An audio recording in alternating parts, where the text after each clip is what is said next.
What is up, guys? My name is Stephanie Kerr. It is Friday, so I'm back with another episode of Seasons with Stef, where I share with you the top lessons from the week. Now, some of you may know that I completed 2 writing courses last week, and as I was going through them, I recognized some of the stuff we were learning can actually just be applied to life, whether you're a writer or not. So today, I want to share with us 4 ways that understanding storytelling can help us be more successful in life. Welcome. So as I'm going through today, make sure that if there's any takeaways that you note them down in the chat. I will come back to them and read your comment for those of you who are on Instagram. And then of course, after this live is done, I will have it posted on YouTube, the YouTube channel. If you're watching it on YouTube, you already know it's Sincerely Stef. But if you're not subscribed and you're watching this video on IG, head over to YouTube and type in Sincerely Stef, S-T-E-F, and subscribe so that you can see all the content over there and share it with those who may not have Instagram. So let's get into it. I'm excited to share with you those takeaways because, like I said, it was a writing course and I am a writer, but I recognize that not everyone who is subscribed or who's watching is a writer. But the lessons that I was able to learn can be applied regardless of whether you're a writer or not. So the very first lesson that I wanted to share with us today is this. Your growth, and I'm going to use the word writer, but as I'm breaking it down, I'll put in some other examples. So your growth as a writer will correspond directly to your growth as a human being. So let's say you're not a writer. Your growth as a husband will correspond directly to your growth as a human being. Your growth as a business owner will correspond directly to your growth as a human being. And what I love so much about this point is that it reminds us that every single area of our lives that we're working on doesn't just affect that one area. So if I become more patient with my family, let's say, then as I'm building my business, as I'm building my brand, as I'm building a relationship, whatever it may be, I'm going to have additional patience to approach that with because I've built that in me as a person. Welcome, Mark. Welcome, Ryan. So those are just, that was one of the things that stood out to me as that point was shared in the class. Now, like I said, it was about storytelling. It was about writing. But let's say, I know one of the people who's tuned in right now, you are a chef, you're a cook.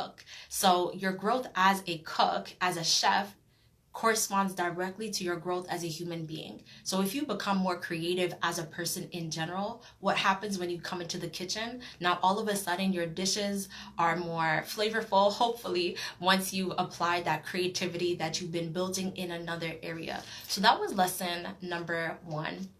And that was the first thing that I wanted to share.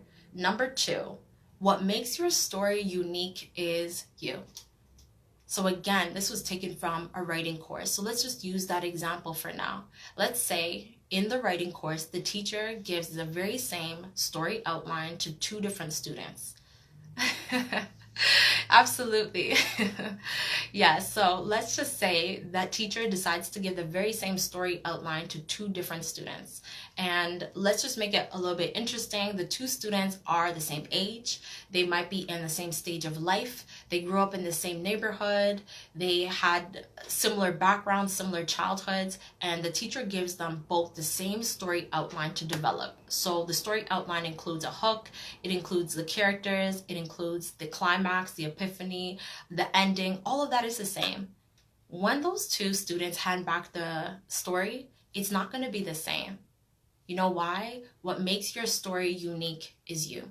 So while I am looking at somebody else, wanting to be that person, what I'm missing in that particular moment is the fact that what makes my story unique is me. Those 2 students would not come up with the same story even if they got the same outline because they're different. They have different perspectives, they've been through different things, they've had different conversations, they've met different people, they've gone different places, even though they may have had the same baseline to start with. So it's just an invitation to us to really embrace the authenticity that God has placed within us for the purposes of accomplishing what He wanted us to accomplish. So that very same example, let's say that the teacher in that particular case was God, and God gave the same outline to two different people, the same calling to two different people, said to two men, I want you both to be mentors to young men, just to teach them the way, teach them how to live, teach them how to be good husbands, teach them how to be good believers, whatever the case is. I just want you to have this general outline. The way that both of them write out the story is gonna be different because they are different. Now, just dropping my book out here. But I have siblings. I'm not going to go into their ages, their genders, all of that. But I have siblings, and all of us are literally so different. I've had people say to me who know all of us, it's so interesting that you guys grew up in the same household with the same parents, more or less went to some of the same schools, and you guys are so different.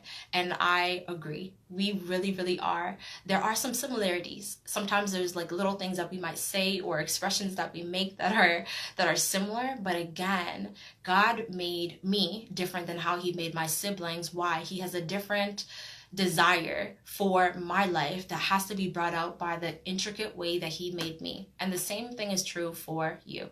Whoever you are watching this live or watching the replay on YouTube or on Instagram or wherever you might be watching it, God had a specific set of traits that he gave to you for a reason.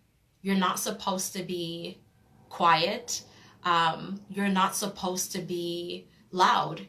You know, you're not supposed to think the way that other people think. You're not supposed to ask the questions that other people are asking. You're supposed to ask the ones that you ask. It doesn't mean that we don't grow. I mean, the very first point was your growth as a blank corresponds directly with your growth as a human being. So, of course, we're going to aspire to growth, and we're going to aspire to making the best use of these however many years we are on this planet. But we should also embrace the fact that there's just a core foundational manner that God, not even manner, but just personality that God put in us, and it's for a reason. I remember growing up, and I was talking to, this was in university, I think like my first year of university, and I was talking to a friend of mine, and she was telling me about the situation. She was telling me about her relationship, and I had heard the same thing over and over and over, and I know that at least once I had said, you know what, I don't think you should be with this guy. And I had shared that with her, and here she comes back, she's still with the guy, she's still telling me about this situation. So at one point I said to her, you know, why don't we just pray about it? Because you're obviously not listening to me. You're set on doing whatever it is you want to do. Welcome, Erica. And this advice is just going over your head.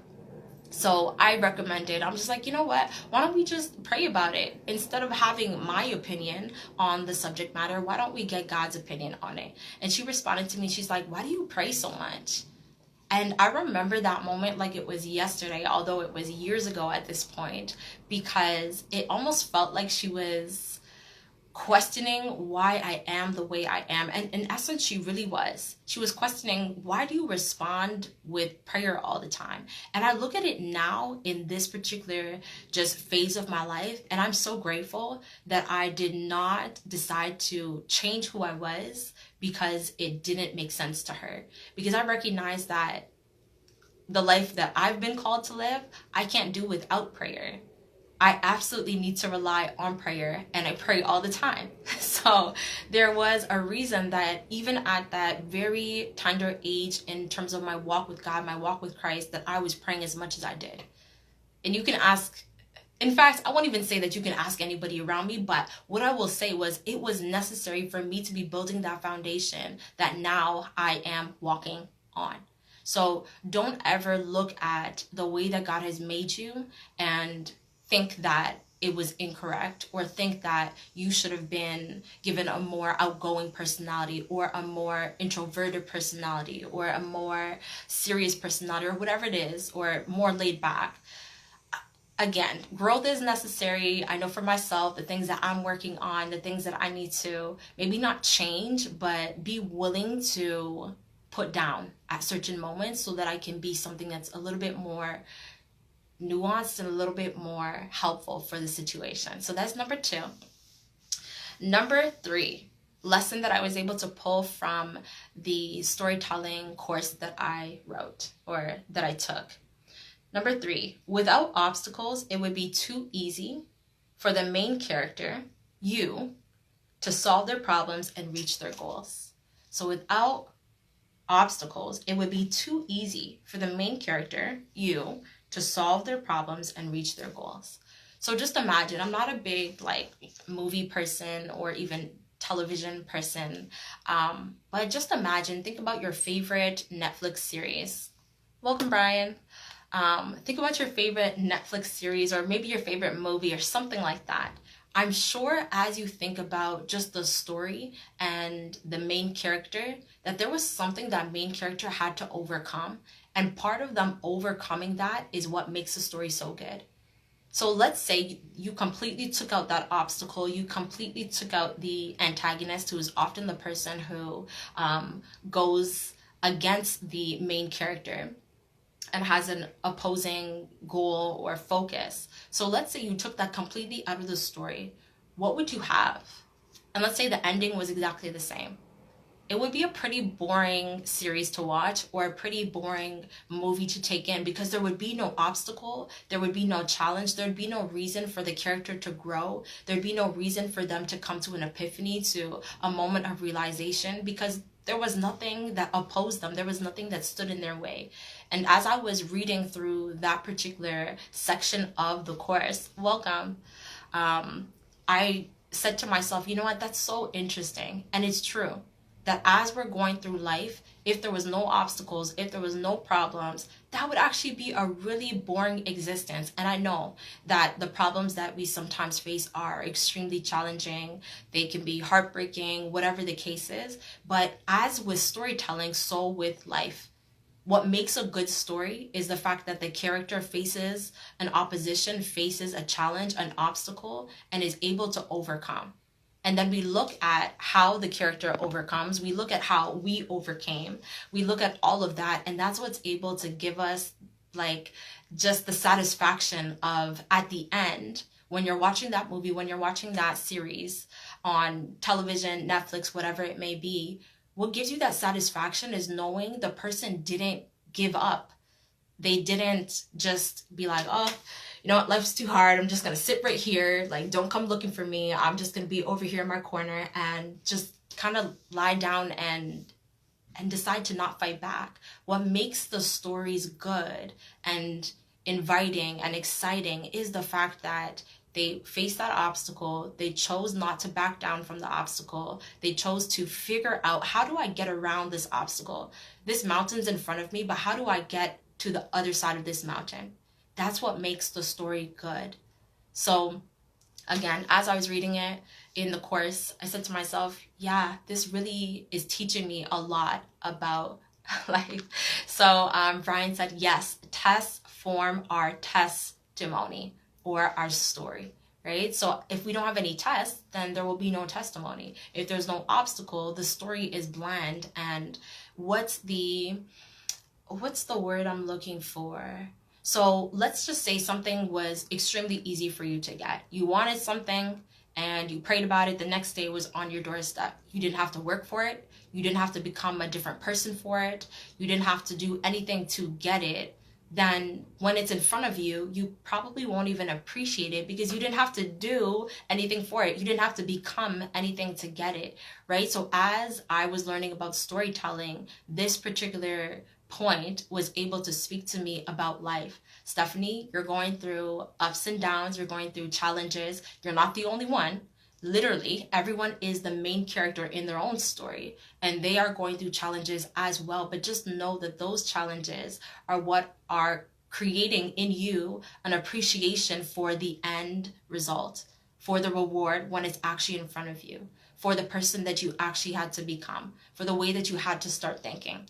I don't remember exactly who said this quote, but they pretty much I think how it goes is the thinking that God is here is not the same thinking that's going to take us there or take us where we need to go. And the same is true in life. If we've been thinking at a certain level this whole time, in order to get past this level, we need to start thinking on the next level and then thinking on the next level above that. So here are some comments. Someone said, go in your teaching. Thank you so much. We would just become entitled if everything was handed to us, pretty much. Absolutely. And I'm trying to think of, there's a scripture. I didn't think to note it down, but it talks about how the testing of our faith produces patience, and patience produces, I don't have a phone or a Bible next to me to look it up, but it just pretty much lets us know that as we're going through the process, it is producing in us something that is much more valuable than if we had just gotten it easily. There was no obstacle. There was no challenge. It was easy. We just asked someone, they're like, sure, you can have this, or sure, I'll open the door for you to have access to that. James 1, thank you so much. Oh, I opened the comments here. And another comment here. This is actually the problem with many in the younger generation. Well, you know what? I can't I can't necessarily say that I'm not going to say that I haven't seen it, but what I will say is that everything starts with something. Right? Every fruit that we see, there's a root that's attached to it. So if an entire generation now thinks that they should be entitled to things coming easily, they shouldn't have to work for anything, they shouldn't have any obstacles, it should just be easy. I am going to suggest that part of the reason that they think that way is the reason, or was how they were raised. It was how they were taught that life would be. So I don't think that it just shows up in an entire generation of people who now believe that everything should be easy and handed to them if they had actually had to work for something, if they had actually had to, or they were challenged to become or to overcome different obstacles in life. So there's both sides of it, for sure. There's both sides around the beginning. So it's James chapter 1 for anyone who's watching the replay. It's James chapter 1 where that scripture is mentioned, that the testing of our faith produces patience, and patience produces hope, and hope doesn't make us ashamed, right? So thank you so much for the scripture reference. And number 4, I thought today would be a shorter live, and I think it is. Number 4, I love this point so much. I'm actually going to take a drink of water. I love this point so much. Absolutely love it. And it's something that, it's an idea that I've been familiar with for a couple of years. Are you guys ready? I'm actually so on for it. Okay, so here's the point. Remember, characters don't suddenly start their lives the minute they appear in your story. So again, this is coming from like a storytelling background, but let me say it again. Remember, characters don't suddenly start their lives the minute they appear in your story. So let's think about that in terms of our lives. People don't just suddenly start their story the moment that they appear in your life or appear in your story.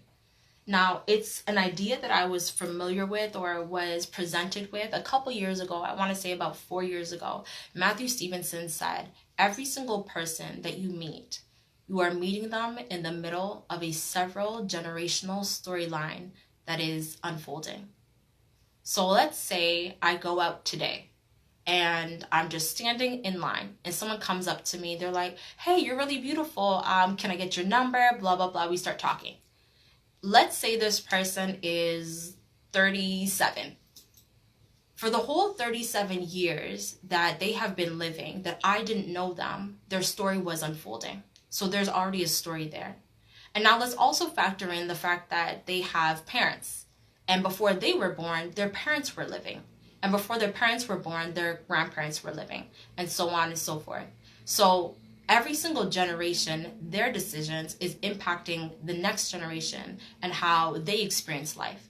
So this story, this person, this character who's entering into your story in the moment, let's say I'm standing in the line, I'm actually meeting them as a several generational storyline is unfolding. when he said that years ago, what that did for me was just open my eyes to the fact that there's so much more attached to each person that you meet. And let's say you're a writer, to each character that you are creating than just the moment they appear in the story. And we have to be mindful of that. Sometimes we look at people and we're just like, I just don't understand why you are so grumpy. I don't understand why you are so selfish. I don't understand why you are this or why you are that. Why are you so loud? Why are you so quiet? We're asking all these questions about this person, but what we don't understand is before we met them, let's say we met them when they were 12, we were 12. Even still, there was 12 years of a story that was taking place. Prior to that, there was years of their parents' story taking place, which then spilled over into who this person was at 12 when you met them, right? So it was just such a eye-opening statement, and I wanted to share it with you guys because it came back around in this course that characters don't magically appear in our story the moment that they enter our story. So having grace for other people, but also having grace for ourselves, because this applies to us too. That let's say you are presented with an opportunity and you would love to just seize this opportunity and make the best of it. But for whatever reason, you just are facing this pushback, you're facing this just inability to show up confidently in this opportunity. It may not be because you're not capable. It may be part of the storyline that's been unfolding. And so sometimes just even getting to the root of what stories you've been believing is super, super helpful. So I'm just going to review I'm such a teacher. I'm just going to review from the top 4 lessons from the week, which are all taken from a writing course that I recently took. And if there are any comments that you would like to still share, feel free to add them in the comment section. So number 1, your growth as a writer, or your growth as a husband, as a wife, as a friend, as a business owner, will correspond directly to your growth as a human being. So don't stop growing. Keep investing in yourself. Keep reading those books. Keep listening to the audios. Keep listening to the sermons. Keep having conversations that challenge you. Keep being around people who challenge you. Keep growing, because your growth as a human being will impact every other area that you show up in, because you are first and foremost a creation, and then you are all the stuff that you do. Number 2, what makes your story unique is you. You don't have to be anyone else. You don't have to respond like anyone else. You don't have to think like anyone else. You don't have to be anyone else. How God made you and who God made you to be is perfect. 100%. So don't think that somebody else is able to write a better story, able to carry out your calling and your assignment better than you could when God gave it to you. The example that I gave was of a teacher giving 2 students the same story outline. Even if they got the same first sentence, the same ending, the same climax, the same epiphany, when they write that story out, it would come back different. It would be a different story because they're both unique. They're both different. So take pride in the fact that God chose to make you the way that he made you, and it was for a reason. Number 3, without obstacles, it would be too easy, okay? Too easy for the main character, you, me, to solve the problems that we face and reach our goals. I know that sometimes in theory, we think it'd be just so much easier if there just could not be any obstacles, there could just not be any problems. But that would make for a very boring, bland, not exciting story or movie or whatever the case is. Nobody would come to see the movie where there is no opposition, there's no challenge, there's nothing that comes up against the people who you're rooting for. Nobody would go pay their money to go see that movie.